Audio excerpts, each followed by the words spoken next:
Um, but as y'all know, on the last episode, I was talking about how I copped a ticket to pop back down to Mexico, kind of investigating if I want to invest and spend part of my time down there. The other country I've been kind of curious about is Ecuador. Went there for the first time last February. I've been running back Andrew Henderson's book, Nomad Capitalist. And, he talks a lot about how any good investor, is diversified to some degree, right? Like they're not going to put all their money on one type of stock in one sector or something like that.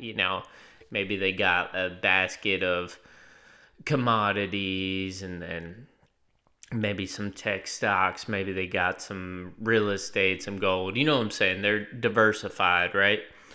And they said he was talking about how crazy it is that we don't geopolitically diversify in the US, you know.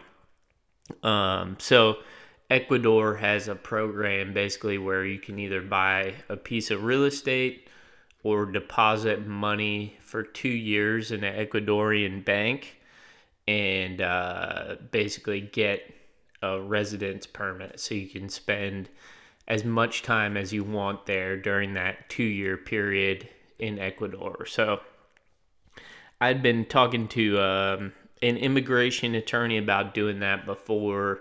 Kind of was wavering a little bit because the deposit that you have to do is like a little bit over what is insured in Ecuador.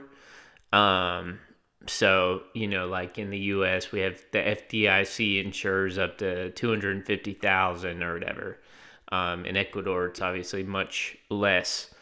But I was kind of reframing that idea in my mind a little bit today because I was looking into some of the top banks there, and some of them come pretty highly recommended, have good reputations and stuff like that. So I don't know. Maybe I'll pop down to Ecuador and do that. I love Latin America. I've been talking in another country to a realtor down there about property down where she's at. So who knows, man?